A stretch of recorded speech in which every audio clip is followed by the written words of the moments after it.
민규 안녕하세요. 선생님이랑 같이 우리 2차 정기 시험에 한번 피드백을 진행해 봅시다. 우리 한번 1번부터 접근을 해볼게요. 접근하기 전에 우리 이제 3단원 그리고 소나기 4-단원으로 시험을 구성을 해서 일부러 문법을 조금 많이 내보았어요. 놓치지 않았으면 해가지고 1번부터 해봅시다. 1번에 문제를 먼저 보는 게 항상 도움이 돼. 문제를 먼저 보면은 문제가 가지고 있는 의도를 이해하니까 굳이 내가 본문이나 뭐 제시문 이런 거를 보지 않아도 충분히 문제를 풀 수 있거든. 여기서 보면은 한글의 창제 정신을 골라야 되는 거잖아.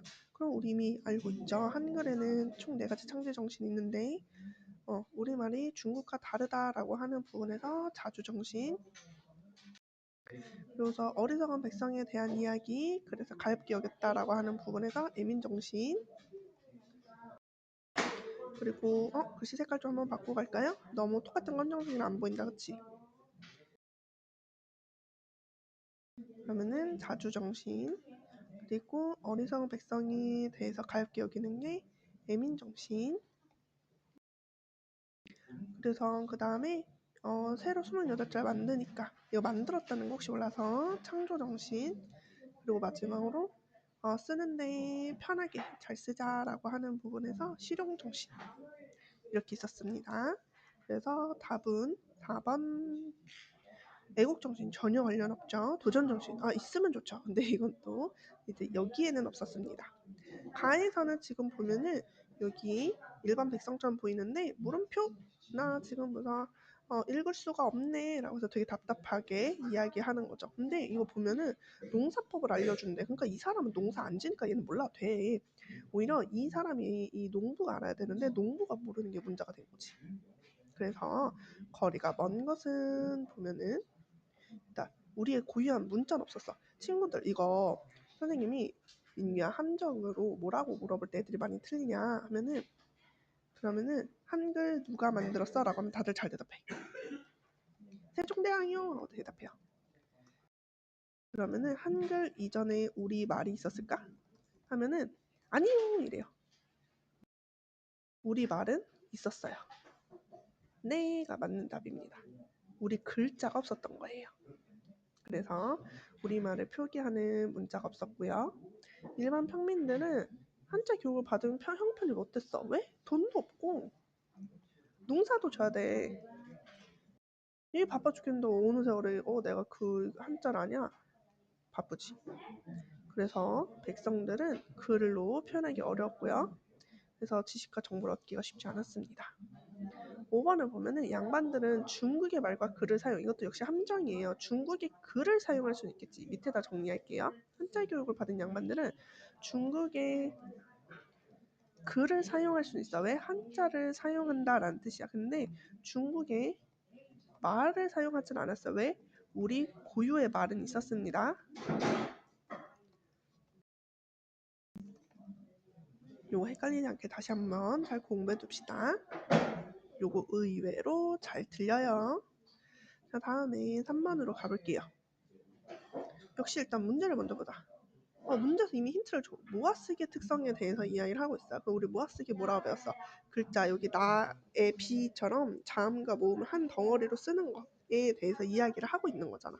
그치? 그럼 적절하지 않은 거 보면은요. 글자를 읽을 때 뜻을 알기가 쉽죠. 봐봐. 여기 보면은 늘 이거를 이제 좀 들여다봐야지 아는데 얘는 한 덩어리를 봐서 이게 늘이라는 글자구나 라고 훨씬 더 빠르게 받아들일 수 있죠. 뜻을 알기 쉽고요. 우리는 음절 단위로 쓰고요. 더 많은 정보를 전달할 수 있죠. 왜? 하늘이 푸르다가 여기서부터 이만큼, 물론 가지만 나로 얘를 들고 있는 거예요. 이만큼의 긴 정보가 이렇게 짧아지게 되는 거죠. 그래서 이 모아쓰기 덕분에 우리는 옆으로 써도 또 세로로 글을 써도 괜찮습니다.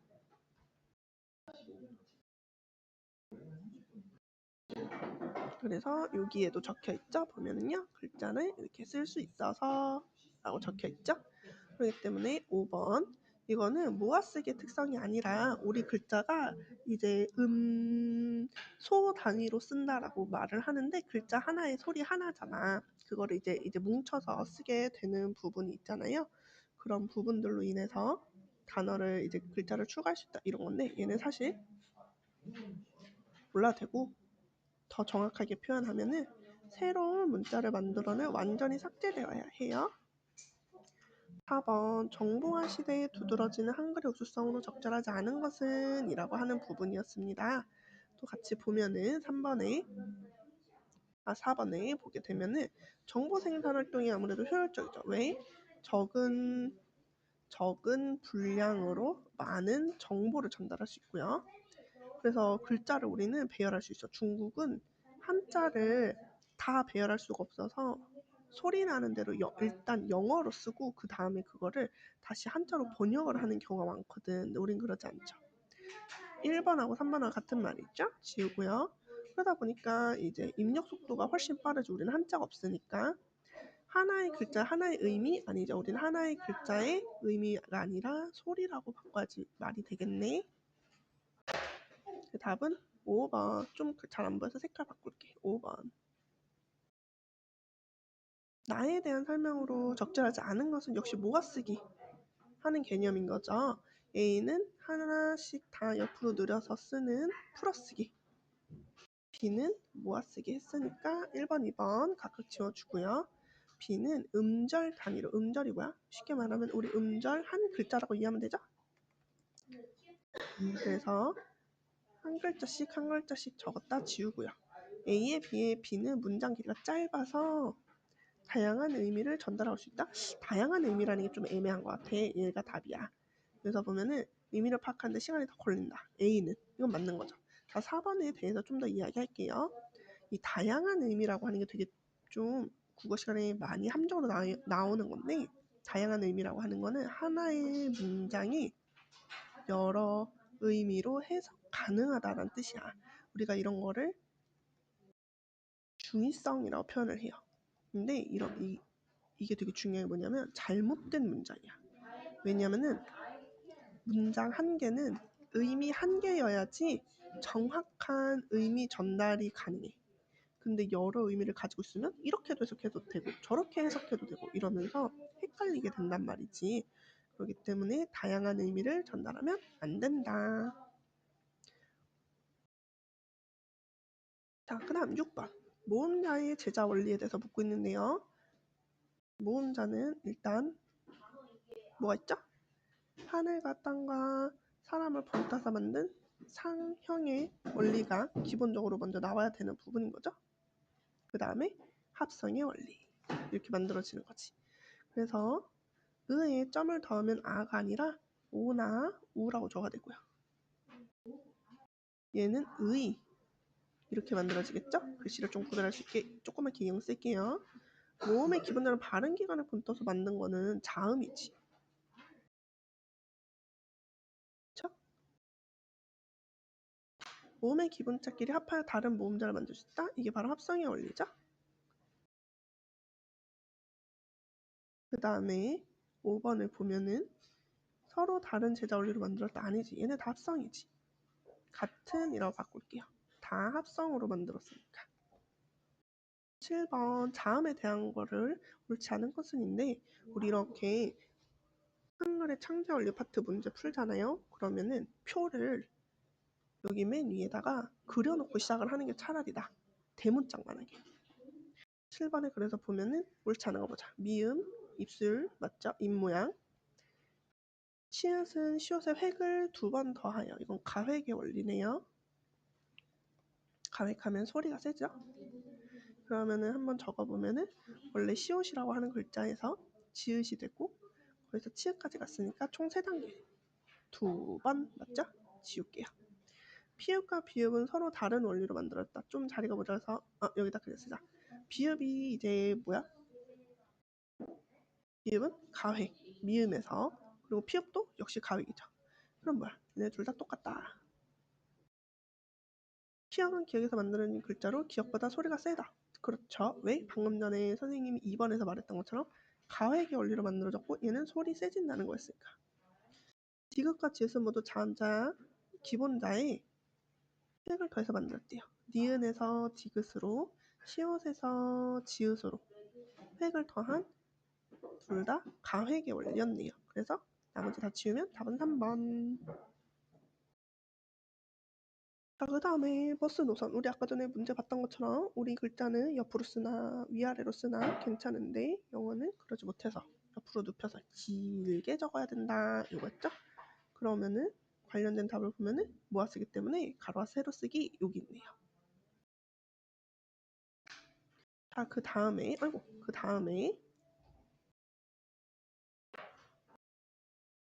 가는 지역이랑 소정이 대화였어. 주말에 마을 장터에 가서 책을 사는 아나바다 운동에 대해서 하면서 의미를 점점 더 확장해갔고, 나는 지혜랑 효진이랑 대화를 하면서 친구의 고민을 또 해결을 하는 그런 말하기를 서로 하고 있었네요. 그 중에 나의 A, B에 대해서 보자. A를 일단 먼저 보면 고개를 끄덕이며, B를 보면 부드럽게 눈을 맞추며 라고 하는 거죠. 그래서 여기서 보면은 시선이나 표정, 몸짓 도 비언어적 표현이다 라고 하는데 요거 한 번만 혹시 보니까 정리하자. 우리가 언어적 표현은 그냥 말이야. 말. 진짜 말 그대로 말. 너가 떠올리는 그 대사. 그리고 우리가 준 또는 반언어적이라고 하는데 얘는 뭐냐면 입에서 나오는데 말은 아니야. 뭐냐면은 어조 아니면 빠르기, 뭐 높낮이, 강세 이런 것들을 표현을 해요. 자리가 모자라서 아래 쓸게요. 반언어라고 그리고 마지막 비언어가 있는데요. 얘는 뭐냐면은 입이랑 관련이 없어. 눈짓, 손짓 이런 것들. 그래서 보면은 고개를 끄덕였다거나 눈을 마주쳤다거나 그러니까 모두 다 비언어적 표현이라고 우리가 볼 수 있겠네요. 그리고 이런 것들은 뭐야? 공감하며 듣기의 방법인 거죠? 공감하며 듣기. 그래서 2번도 지우고요. A의 표현에서 정당하다는 아니죠. 정당하다는 건 뭐냐? 내 말이 맞아 이거인데, 자 여기 다시 볼게. A. 저런 친구가 네 마음을 알지 않아서 속상했겠다, 후회되었겠다, 고개를 끄덕끄덕하면서 하는 거는 여기서 정당함을 너 말이 맞아 이게 아니라 여기에서는 정확히 말하면은 내가 너의 감정이 이해가 돼라는 개념인 거죠.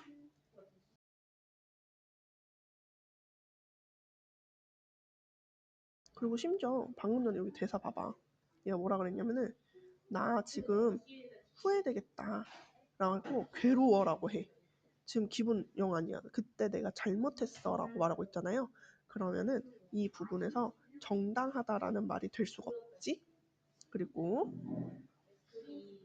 이런 것들 집중하고 있다는 표시죠. 그리고 마지막으로 이런 이렇게 눈을 맞추고 끄덕이는 이런 모든 것들이 얘가 내 말을 되게 잘 들어주고 있다라고 하니까 집중하고 있음이라는 기분 덕분에 존중받는 기분도 같이 듭니다.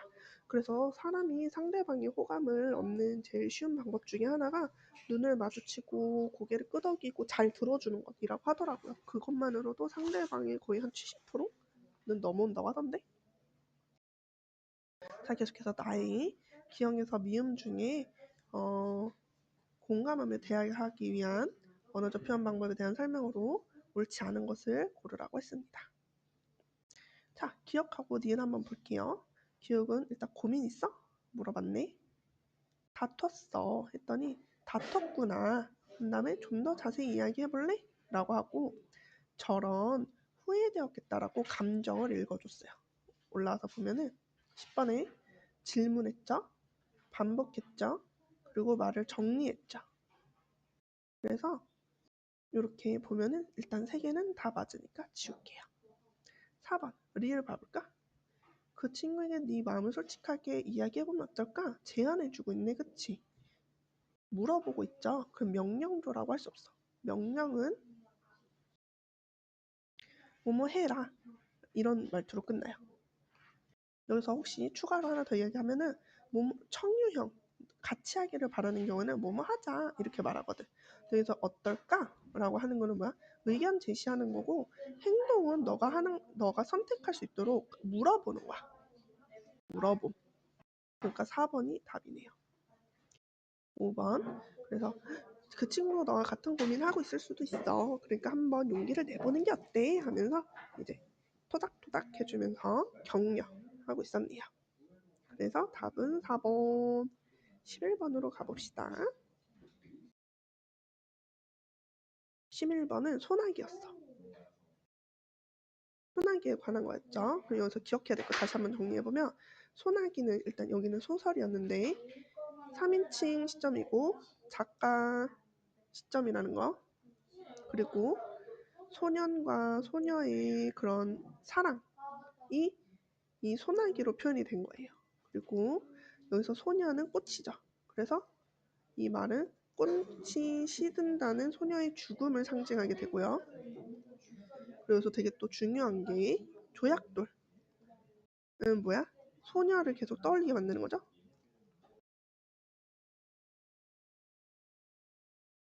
그리고 스웨터에 정확히 말하면은 스웨터에 그 이상한 진흙물 같은 거 들었잖아, 그치? 그건 뭐야? 소년과의 추억을 같이 묻어달라 라고 하는 거죠. 그래서 여기까지 간단하게 소나기 한번 정리해 보았어요. 그리고 소나기하고 여기 밑에 보면 13번에 바로 대본이 같이 비교가 되어서 이 아래쪽에 좀 정리해 볼게요.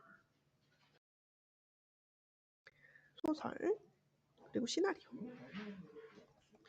가장 큰 차이점은 소설은 서술자가 있고요. 그래서 서술자가 설명해 주죠.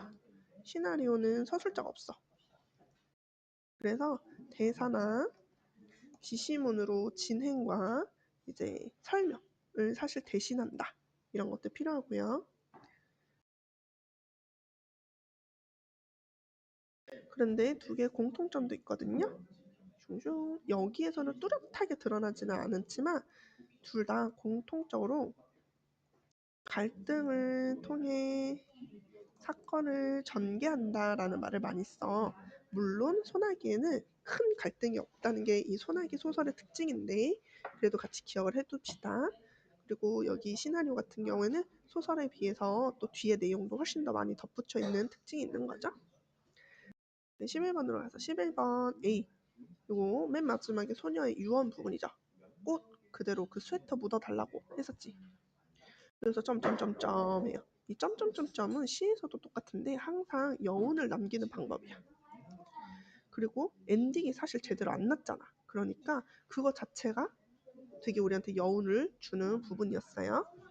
그래서 말줄임표로 끝내서 여운 주고 있다. 맞고요. 아유, 적절하고요. 유언으로 마무리해서 비극적 결말인 것도 드러냈고요. 추억을 간직하고 싶어한다. 스웨터가 추억이라 그랬죠.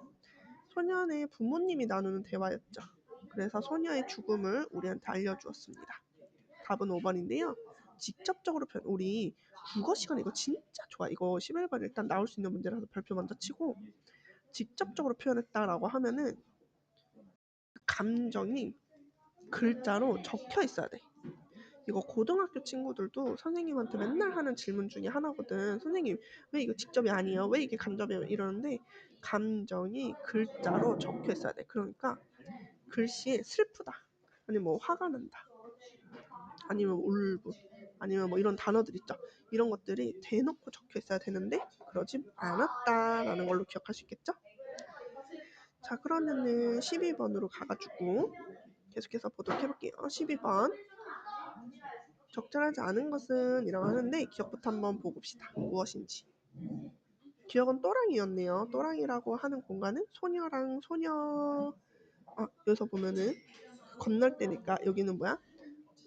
주인공들이 둘이 가까워지는 공간인 거죠. 왜냐하면 서로 엎이잖아. 완전 가까워지는 그런 공간이 되는 거죠.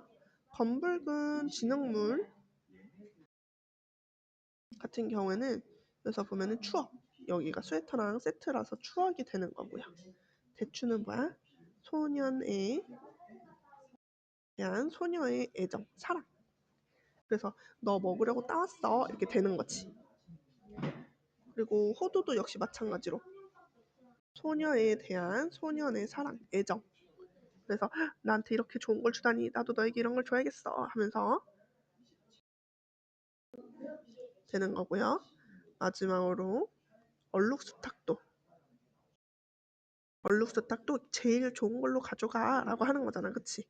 그래서 소년의 집을 생각하는 그런 부분이어서 호도하고 비슷한 맥락으로 보면 되겠네요. 그러면은 답은 무엇이다? 2번. 여기서 비극적 결말을 암시하는 소재는 그 꽃이야 사실. 왜냐하면 소녀가 죽잖아. 그래서 꽃묶음이 뭉그러지는 그 부분이어야 해.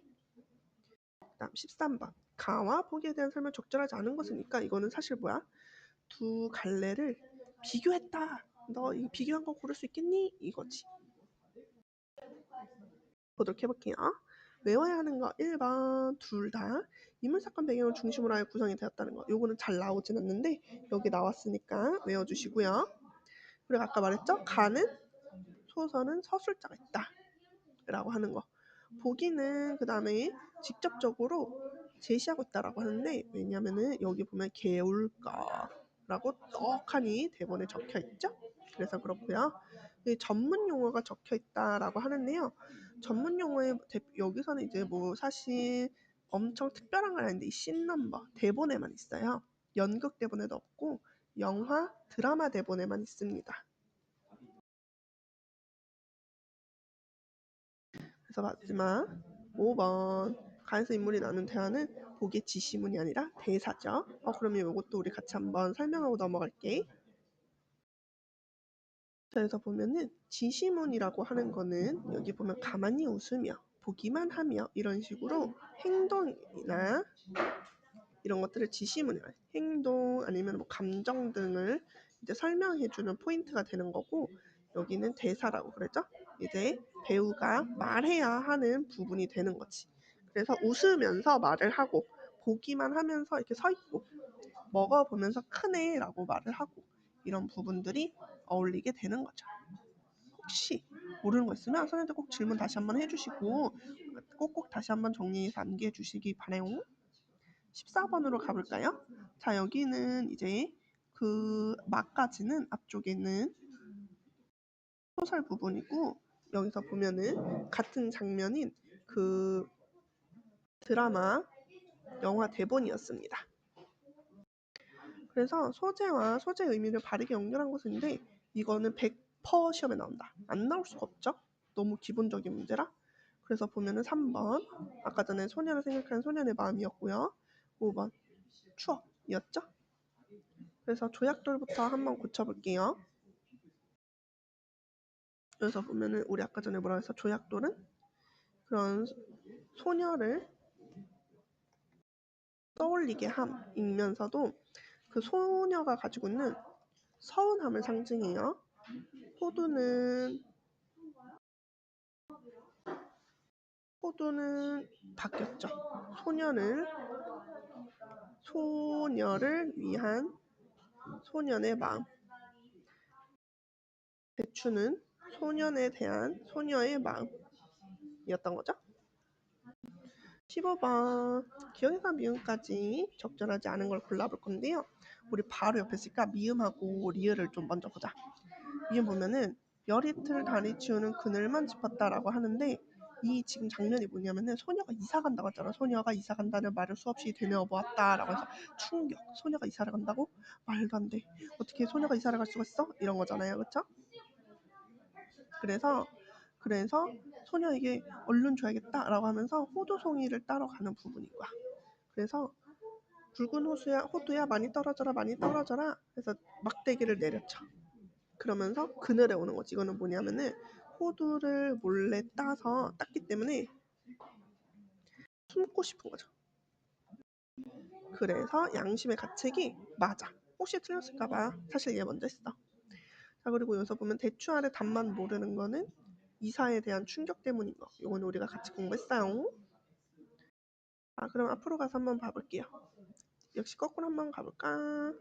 디귿을 보면은 문명구조를 거자 소녀의 어깨를 쌓아주었다. 뭐야? 소년이 지금 소녀를 보호하는 그런 장면이네요. 그럼 15번에 3번도 지우고 니은 일단 의도라는 말에서 아닌 것 같은데 다음날부터 좀 더 늦게 개울가로 나왔다. 소녀의 그림자가 보이지 않았다. 다행이었다라고 하죠. 그러니까 이때에 보는 의도는 뭐야? 보지 않기라는 말이 필요하네요. 그래서 답이 2번이었고 기억 같은 경우에는 조약돌을 집어서 주머니에 넣는 거 아까 말했지? 소녀를 떠올리는 거라고. 그래서 관심 있음 또 맞는 거죠. 다에서 B와 마의 C를 관련지어서 보자라고 했는데요. 그럼 다를 먼저 한번 볼게요. 다의 C가 무엇이냐 하면은 여기 보면은 어서들 집으로 가거라 소나기 올라 해서 이제 앞으로 올 소나기에 대한 거였고 마는 그로 인해서 악상 소녀의 죽음이야. 그래서 소나기 그로 인한 소녀의 죽음인 거지. 사실은 이제 답지 보지 말고 사실 소녀가 원래 좀 아팠던 상황이긴 한데 이 소나기를 맞게 되면서 소녀가 더 크게 아프게 되었던 거라고 우리가 사실은 생각을 해볼 수 있게 하는 거죠. 그래서 앞으로 이제 일어날 부분이 미안 B잖아. 쏘리 뭔가 좀 이상했다라고 생각을 했어. 이건 A잖아. B 미안. B가 여기야. 가치가 꺾이고 꽃이 일그러지는 송이. 미안. 뭔가 답지를 보는데 되게 뭔가 이상했어. 그래서 여기 꽃이 이제 꽃이 망가지는 이런 거였죠. 근데 아까 전에 앞에서 말했지? 꽃이 소녀였죠. 그래서 꽃이 망가지는 게 소녀의 죽음을 그대로 상징하는 거다라고 했고 우리가 이런 거를 복선, 앞으로 일어날 일을 미리 알려주는 거. 앞으로 일어날 일의 분위기를 이제 만드는 그런 포인트를 복선이라고 하는 거죠. 그 다음에 17번 가볼게요. 가에서 마에 대한 설명 중 적절하지 않은 것은 이라고 해요. 가는 소설의 계절적 배경과 공간적 배경을 알 수 있다라고 하는데 한번 가 봐볼까? 그래서 지금 보면은 조약돌 어쩌고저쩌고 넣었다라고 하고 있었죠? 그래서 보면은 가을 햇살이 라고 나오고 있어서 계절이 뭔지도 알고 있었고 여기에서 소녀랑 소년이 지금 개울가에서 만났다는 것도 사실 알 수 있잖아. 그래서 요 17번에 1번은 맞는 답이었네요. 넘어가고요. 2번 소녀의 정서가 직접적으로 드러난다. 너 근데 그거 아니? 이 소설에서는 그 등장인물의 정서가 직접적으로 드러나는 데가 거의 없다시피 해. 거의 없어. 근데 여기 나를 보잖아요. 그러면은 뭐라고 나오냐면은 다행이었다. 이런 것들 있지. 이런 것처럼 그 심리에 대해서 드러나는 부분이 여기가 되게 몰려있는 부분이기는 하거든요. 하지만 또 재미있는 특징이 뭐냐면은 다 소년의 그 부분이에요. 싫었다, 다행이었다 이런 것들. 소녀의 마음이 아니라 소년의 심리가 드러나는 부분이어서 2번 소녀가 아니라 소년으로 바꿉시다. 다는 소설의 분위기가 갑자기 달라진다라고 하는데 뭐 때문에 그래요? 소나기가 오게 되면서 분위기가 바뀌게 되는 거죠. 그리고 소녀의 어려워진 가정 환경에 대해서 이야기 하나 보는데 여기서 보면은 사업에 실패해가지고 이런 부분도 있지. 소년의 집이 왜 좀 안 좋아졌는지 이런 부분들. 그래서 비극적인 결말에 대한 부분은 앞에서 봤기 때문에 이렇게 하나씩 보고 넘어갈게요.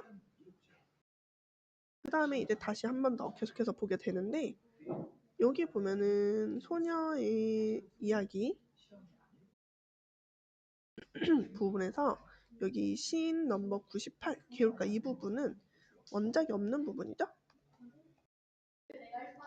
부분으로 추가가 되면서 이 부분이 이제 소녀가 죽고 난 후 소년이 느끼는 상실감인 거고 이 뒤쪽 부분으로 더 가면은 이제 소년의 정신적 성숙까지 이어지는 부분이었습니다. 18번에 그래서 재구성한 건데 재구성에 관한 설명으로 옳지 않은 것은 이라고 하는데요. 첫 번째, 분량 당연히 늘어날 수 있죠. 지금 늘어났잖아. 그리고 운율을 살리는 데 주의해야 된다. No. 운율은 시야. 근데 생각해봐. 너가 영화랑 드라마를 보고 있는데 그 사람들이 계속 노래를 불러. 그럼 그거 뮤지컬이지 뭐. 그러니까 아니에요.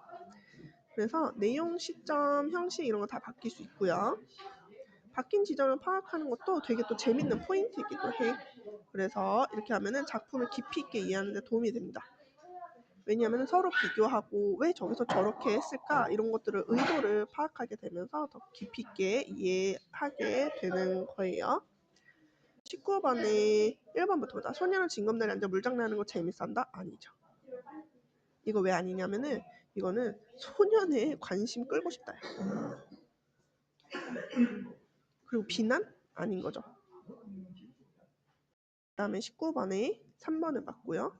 화가 나는 게 아니라 약간 머쓱 이런 느낌인 거고요. 자, 그리고 5번은 소녀는 자신을 더욱 예쁘게 만드는 꽃심으로 버리는 것을 아까워함이라고 하는데 이거 약간 좀 이기적인 그런 느낌 아니에요? 이 5번을 보면은 자기를 이쁘게 하는 꽃이 아니라 이거 누가 줬어? 이거에 대해서 이제 소년이 준 거잖아. 소년이 준 거라서 그래서 버리는 것을 아까워하게 되는 거지. 자, 그 다음 가를 읽은 학생의 이해한 내용으로 가장 적절하지 않은 것은 이네요. 가를 한번 그럼 대충이라도 무슨 어느 부분인지 한번 다시 봅시다. 가는 이제 처음에 둘이 이 바보 하면서 산 넘어 놀러 가기 전에 그런 모습이네요. 적절하지 않은 것은 이라고 하면은 일단 가을을 잘 표현을 하고 있었고요. 그리고 두 번째 감각적으로 표현하고 있어 라고 하는데요. 이거는 이제 중학교 고등학교 때 좀 배워두면 좋은 용어인데 감각이라고 하는 거는 이미지 또는 심상이라고 해서 우리가 오감 있잖아. 그 오감으로 표현을 했다라고 하는 부분이거든. 그래서 잠깐 다시 좀 왔다 갔다 해서 미안해요. 여기 보면은 되게 그림으로 그리는 것처럼 이 모든 것들이 다 뭔가 내 눈에 머릿속에 완전히 떠오를 것처럼 그렇게 디테일하게 묘사가 되어 있거든요. 그래서 우리가 이럴 때는 감각적으로 표현하고 있어 해서 맞다고 보면 돼요. 여기에서 지금 보면은 이 20번 혹시 3번을 못 골랐다면 이거는 좀 하수다 그렇게 말할 수 있어요. 이 갈등의 기본 근본 원인이 무엇인가를 떠올려야 돼요. 이들의 갈등의 원인은 말을 걸어주길 기다림이라고 하는데 소년이 그걸 들어주지 않아서 그래서 이렇게 된 거죠. 그리고 작품박 서술자 우리 아까 전 선생님이 이 작품 처음 시작할 때 설명했었죠. 그리고 클로즈업 기법이라고 하는 건 뭐야? 사람을 쭉 당겨서 좀 디테일하게 이렇게 한 화면에 꽉 차게 보는 건데 가위 밑줄 부분 한가운데 앉아서 하고 있으면은 그 부분이 멀리서 비춰지는 것보다는 아무래도 가까이서 그런 소녀의 얼굴이라거나 이런 것들을 보여주면은 감정을 더 잘 이해할 수 있겠죠?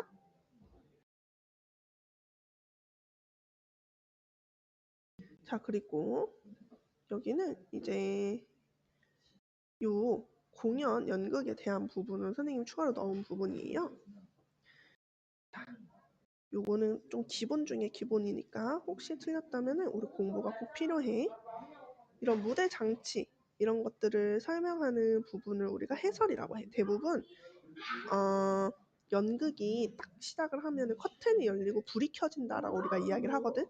그때에 무대에 맨 처음으로 되어 있어야 하는 기본 세팅들 처음 시작점이라고 생각을 하면 돼요.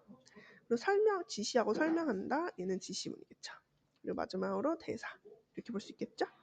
그렇게 되면은 해설 지시문 대사인 답은 1번. 그 다음에 공연을 준비할 때 필요한 역할과 관련된 설명으로 적절하지 않은 것을 고르라고 하는데요. 배우들 당연히 동사 맞춰야겠죠. 조명 담당 조명 계획 세우고 조명 준비해야 되겠죠. 음향 담당 소품 아니죠. 소품이랑 의복은 세트고 음향은 소리 음악을 담당해야 되겠죠. 3번. 그러니까 음향 담당은 여기서 역할이 없고 의상 담당이 2개 다 해야 되고요. 장치를 담당해야 되겠죠. 자, 그리고 최종 연습할 때 점검해야 되는 사항으로 적절하지 않은 거 보면은 주제, 관객들이 공감을 하는지 여러 가지 것들이 적절하게 준비가 되었는지 이런 의상들도 제대로 준비가 되었는지 음향을 잘 정했는지 대사 잘 치는지 이런 거 해야 되는 거지. 근데 여기에서 그래서 답이 뭐냐면은 1번이야. 이거를 최종 연습 때 고민하기엔 너무 늦은 거 아니야? 이건 처음에 좀 고민을 해야지. 그래서 이게 우리의 연극이 공연이 충분히 울림을 줄 수 있다 하면 그때부터 그 후속 부분을 준비하겠죠? 자, 그래서 주제를 정하고